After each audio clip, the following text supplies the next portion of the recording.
This week on ANN, the Adventist Humanitarian Agency on the Romanian-Ukrainian border receives shipment of medical supplies from Norway.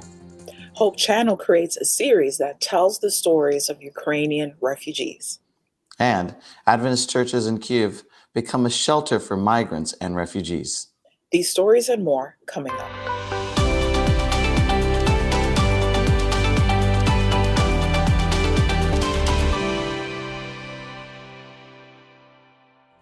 Thank you so much for joining us this week. We start this week's edition on the border of Romania and Ukraine, where ADRA, the Humanitarian Adventist Relief and Development Agency, has a warehouse for receiving and distributing aid to the Ukrainian people. We're here at the ADRA warehouse, which is on the border here in Romania, right on the border with Ukraine. Today we have another shipment arriving. This truck has come all the way from Norway. It's full of high-value medical supplies. We're offloading it right now. It will be put into smaller trucks and taken across the border into Ukraine, where it is really, really desperately needed at this time. It's exciting to see that we've also got the local fire department have sent volunteers to help us offload this truck quickly and move the supplies into Ukraine. So over the last 18 days, we've had more than 130 tonnes of humanitarian supplies come through this warehouse and into Ukraine. So it's critical that we move these supplies quickly through here into smaller trucks and across the border. It's amazing. Europe has opened its heart. Our truck driver here that we've just met from Norway, he's so excited to be part of this humanitarian mission. The warehouse manager, he's opened his warehouse for us free of charge to use this for the next few months. Everybody's pitching in in a voluntary way to make this as quick and as efficient as possible. Right now we need more medical supplies, we need non-food items, we need food items, and warm blankets and other life-saving equipment that's really needed in Ukraine at this time. We see no end to the need at the moment. We're monitoring the border. We have reception centres at the border. The supplies that we have there are dwindling. So the more that we can get through here and to keep replenishing food and non-food items at our border crossings, it's really essential. We'll keep using these facilities here, not only to on-ship the supplies in smaller trucks, but also to sort the donations that we're getting from people who are willing to donate even freshly made jam and preserves and other things that we're seeing here. People are dropping off stuff, we're repacking it, putting it on pallets and shipping it into Ukraine.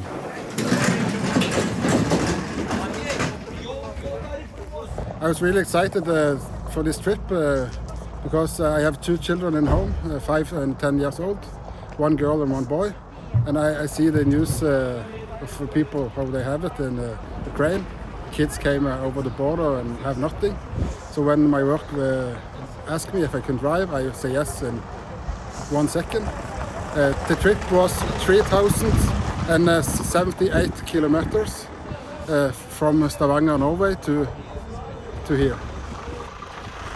For me, it's good to do something for people, and I will probably remember this the rest of my life, that I have a drive so long trip, and I'm really happy to help.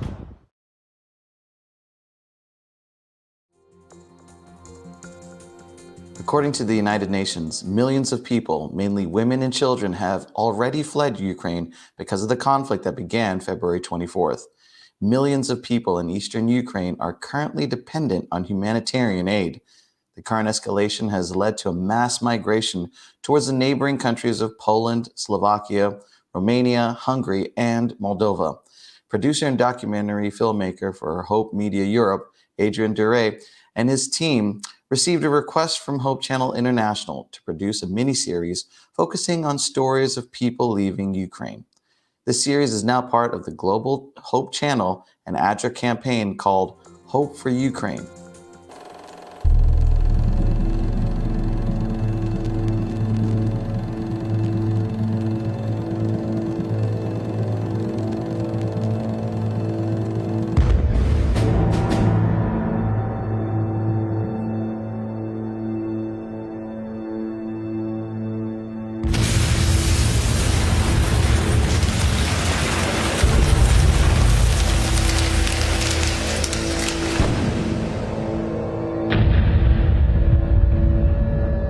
первого дня мы уже слышали выстрелы. Я тогда был утро, где-то в 5 часов, 5:30. Я слышал взрывы. Я сначала подумал, что что-то, какая-то газовая труба взорвалась, а там, получается, уже начали стрелять, взрываться. Там бомбы. С первого дня, это с 24 февраля. 24 февраля с 5:30 я уже слышал взрывы.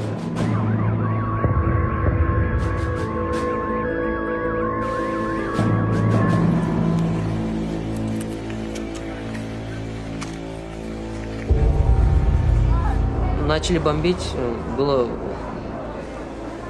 какой-то ажиотаж был, все люди не понимали, что взрывается. Но потом уже все догнали то, что началась война. И все начали бежать. Сначала все начали воду, у нас водой запасаться, в магазины. Там была очень большая очередь тоже с первых дней. Сейчас там очень сложно людям, там постоянно бомбят, постоянно слышны взрывы. Там от Харькова уже почти ничего не осталось. Там центр полностью разбомблен.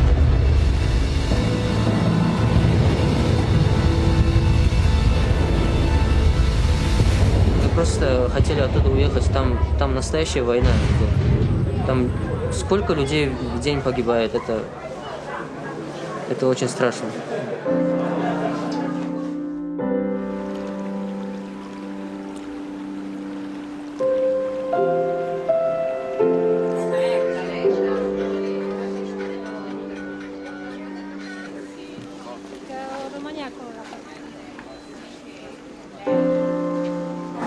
Мы все надеемся, что быстрее наступил мир, чтобы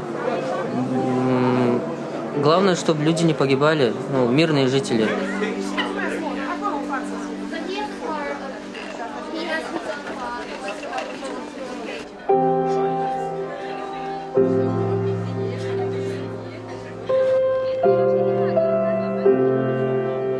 Все хотят мира, все хотят спокойствия. Я тоже хочу этого. Я хочу доучиться, я хочу стать врачом в будущем.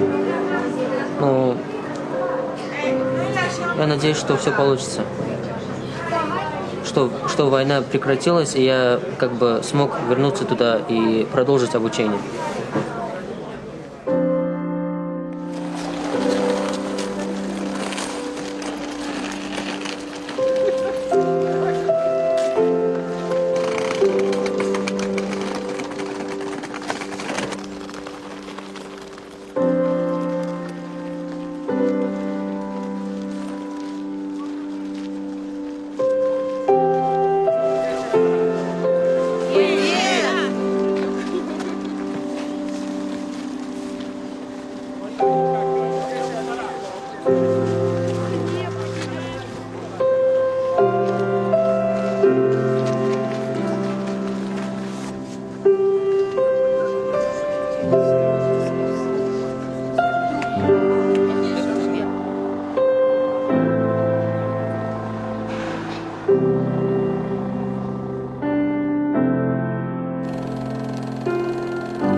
We continue with more hopeful information from Ukraine. In Kyiv, volunteers for the Hope for Ukraine project organized a shelter in one of the capital's Seventh-day Adventist churches. The shelter is located in 2 underground rooms of the church. Mattresses were purchased and the beds were arranged directly on the chairs. Some 50 people take refuge in this church every day. From Kyiv to Poltava, a city located about 220 miles east of the Ukrainian capital, Poltava is a city that hasn't been reached by Russian troops yet, so there's a possibility to provide effective protection and assistance to migrants. Every day, volunteers of the Hope for Ukraine project prepare food and take it to train and bus stations in Moldova so that people there may have warm lunch and hot tea. Volunteers also visit the most vulnerable people, the elderly, the lonely, and migrants, and help them with specific health needs. Coming up, we will talk about a very special place, even more than special, the ideal place to be. Plus, you will get to see the exciting story of a couple who encouraged a community in Zimbabwe by their determination to show God their love.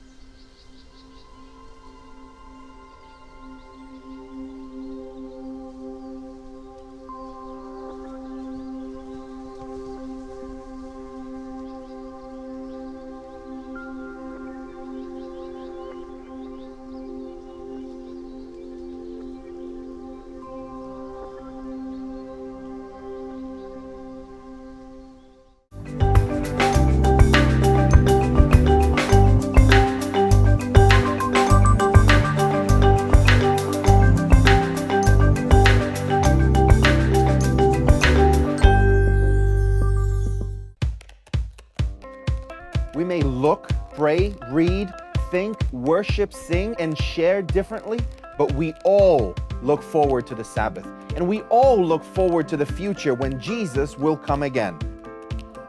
With this message in mind, we arrived at a core component for a new identity system: the creation grid, a simple 7-column structure for layout.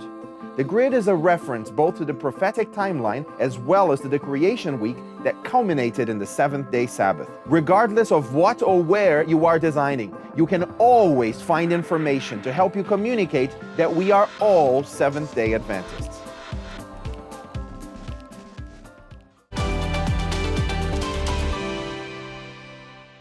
Welcome back. We can all agree that there are many special places in this world, but then there are places that are more than just special. They are simply the ideal place to be.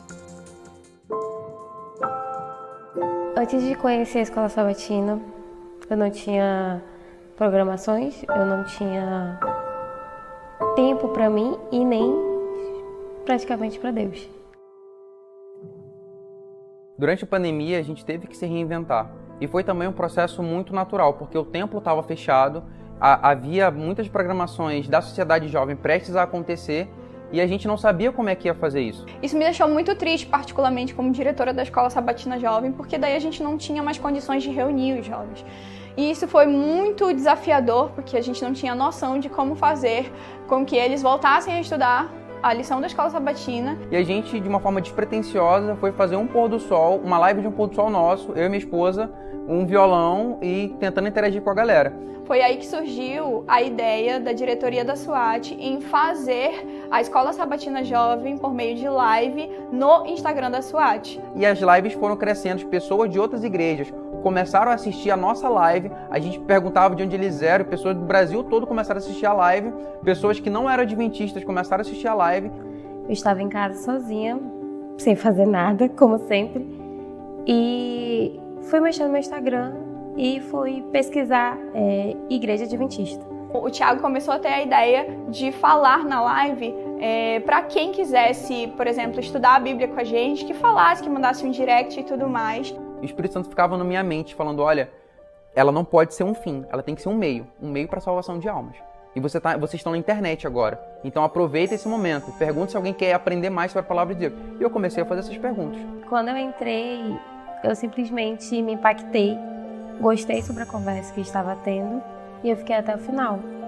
Foi quando falaram se alguém queria receber o estudo, e eu me prontifiquei e quis. O pessoal da nossa equipe de mídia já foi conversar com ela, pegou o WhatsApp dela, me mandou e eu comecei a falar com ela. A gente fez questão de ir até a casa dela entregar uma lição e a partir de então a gente começou a fazer estudos bíblicos online, coisa que a gente nunca tinha pensado que ia acontecer. Comecei a fazer os estudos e fui me interessando e todas as dúvidas que eu tinha na minha cabeça eles tiraram. Quando não era o Thiago, era a Edwin, e ele estava o tempo todo ali. A gente sempre jogava com beats para ela, falava da SWAT, ela sempre se interessou, achava muito legal, mas a gente não via que ela vinha participar dos cultos com a gente. Até que a gente percebeu que ela não tinha ido à igreja ainda, porque ela não tinha condições de ir. Quando a gente percebeu, a primeira coisa que a gente ofereceu para ela foi para buscá-la. E quando eu cheguei aqui, toda acanhada, lógico, e eles falaram, amiga, fica à vontade, aqui é a tua casa. Fiquei, comecei os louvores e comecei a chorar, porque foi uma presença bem gostosa. E eu realmente senti que aqui era um lugar certo de todos os sábados eu vim.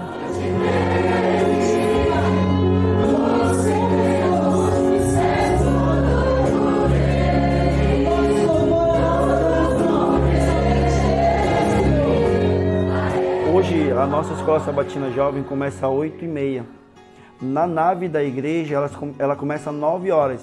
Mas quando dá 8h40, no máximo 8h45, já está completamente lotado. A gente tem que mandar as pessoas ir para a nave da igreja.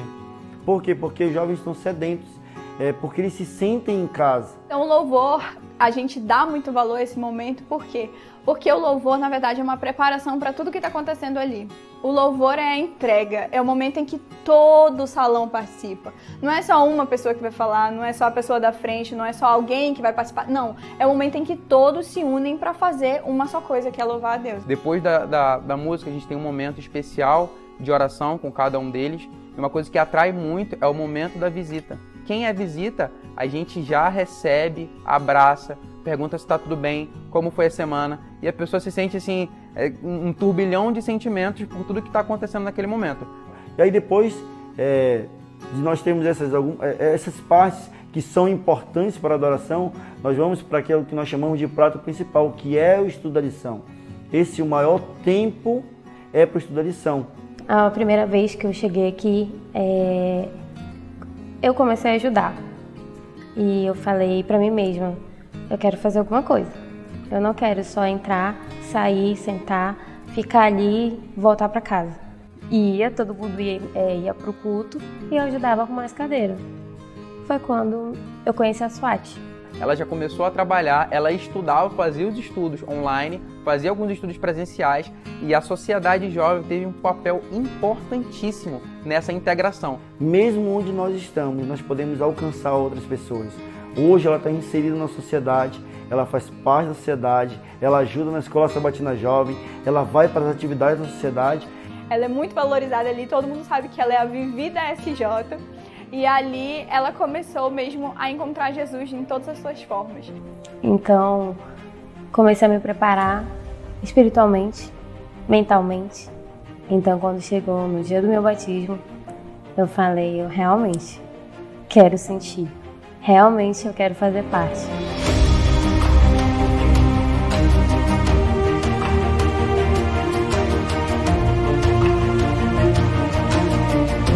E a minha alegria maior nisso tudo foi ter recebido por uma igreja maravilhosa. Eu me sinto muito feliz e honrada, porque apesar de ser quem eu sou, Jesus ainda usa pessoas como eu, como a diretoria da SJ, da SWAT, para fazer parte de uma coisa muito maior. Eu só posso agradecer a Deus porque Ele tem nos usado como instrumentos para Ele, para a salvação de jovens. E quando nós nos entregamos completamente para Deus, com sinceridade, Ele pode usar cada um de nós. Cada jovem da sociedade é um instrumento de Deus. Para quem vivia sozinha, para quem não fazia nada, para quem aleatoriamente só vivia no celular todos os sábados. Hoje eu tenho duas famílias, que é o pessoal da escola sabatina e a igreja, que eles me apoiaram, eles vieram e me abraçaram.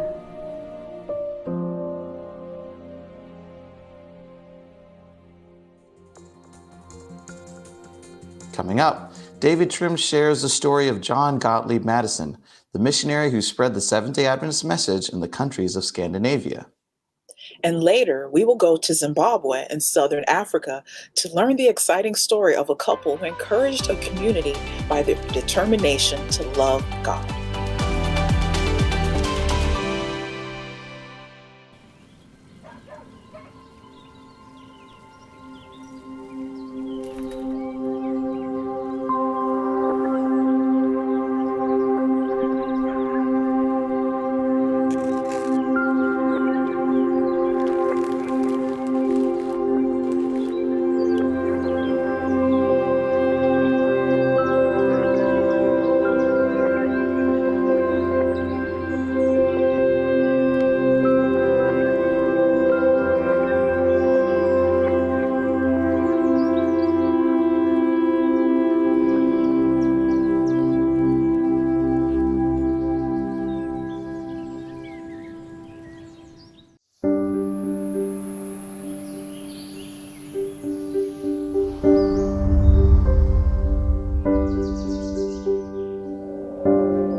Thank you for staying with us. We are now going to Zimbabwe in southern Africa to watch the story of a warm couple who unknowingly encouraged a community by their fervent love of God. It all began when they donated 3 cows and a bull for the Lord. Adventist Mission has the rest of the story.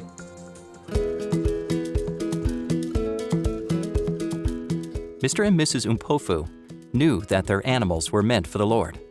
One day, as the couple watched over their livestock, they felt inspired to do more for God. So they gave a portion of their animals as tithe and mission offerings. What moved us as husband and wife to not just give our tithe, but also a bull as offering, is the current GC strategic plan of I Will Go. That challenged us very much because the Bible says everything belongs to God, and we are just His stewards. We're following the scriptures that there's great blessings in giving, and that touched our hearts so much because the Lord has been so good to us. Out of the 31 animals they owned, they tithed 3 cows and gave 1 bull for the mission offerings.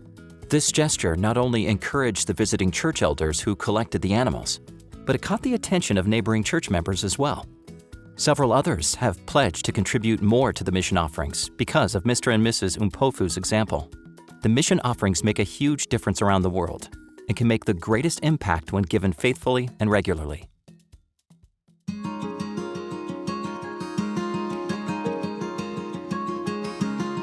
Mr. and Mrs. Umpofu's country of Zimbabwe is home to Selusi University. Founded in 1894, this Adventist institution educates students from all over Southern Africa. Zimbabwe is part of the Southern Africa Indian Ocean region. This territory is home to more than 4.3 million Adventists. Despite having a well-established history of church growth, there are still many mission struggles here. Your mission offerings help spread a message of hope in some of the most challenging areas, like the growing cities. Please pray for the Southern Africa Indian Ocean region as church members there faithfully follow God's call in their lives. Even if you don't have livestock to give, thank you for supporting the mission offerings.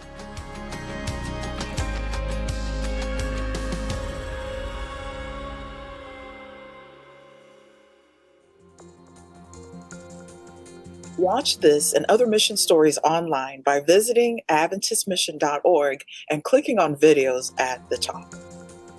And now, let's turn to David Trim for today's look back at Adventist history. This week, we are going to learn the inspiring story of John Gottlieb Madison, the missionary who spread the Adventist message in Scandinavian countries. Welcome to This Week in Adventist History. On March 30, 1896, Danish-American missionary John Gottlieb Madison died in California at the age of 61. Born in Denmark in 1835, John had emigrated with his family to the United States in 1854. They initially lived in a log cabin in the U.S. state of Wisconsin. In 1859, John underwent a conversion experience and was baptized, and 4 years later, he accepted the Seventh-day Sabbath. As the Adventist historian Yvonne Oster writes, Madison became a powerful preacher of the Advent message with a special emphasis on the love of God. He conducted revivals and established churches among the immigrant Scandinavian population in Wisconsin, Michigan, Minnesota, Illinois, Iowa, and Kansas. But John Madison had a passion for preaching Seventh-day Adventist truths back in his Scandinavian homeland. Within weeks of his conversion to the Seventh-day Sabbath, John wrote to the Adventist paper, the Review and Herald, of his desire that the third angel's message be carried to the ends of the earth. In May 1877, John and his wife Anna sailed to Denmark, only the second country to which the Seventh-day Adventist Church sent missionaries. John and his family remained in Europe for 11 years, working initially in Denmark, later in Norway, and then in Sweden, before sadly John's health broke down and he was obliged to return to the United States. As the Encyclopedia of Seventh-day Adventist article on Madison concludes, his legacy is vast. As well as planting numerous Scandinavian churches in the American Midwest from scratch, He also organized the work in 3 Scandinavian countries and spread the gospel of the love of Jesus through his writing and publishing, as well as his teaching and public evangelistic campaigns. Mattison's preaching was known for being Christocentric. The 5th General Conference President, Ola Olsen, born in Norway but brought up in the United States, later wrote of John Mattison, he was pleasant to associate with, interesting in conversation, with a good store of practical illustrations. His sermons were appealing and logical, convincing, but carried by a tenderness that won hearts. You can read more about John Mattison in the Encyclopedia of Seventh-day Adventists at encyclopedia.adventist.org. And that was This Week in Adventist History. Thanks for watching ANN. Join us next week for more news from the headquarters of the Seventh-day Adventist Church. Did you know that the Seventh-day Adventist Church has its own YouTube channel? It's true. You can watch ANN Video, ANN In Depth, and plenty of other amazing videos on prophecy, health, and Bible study. Just go to YouTube and search for Seventh-day Adventist Church. Be sure to click on the subscribe button to stay informed on church news and happenings.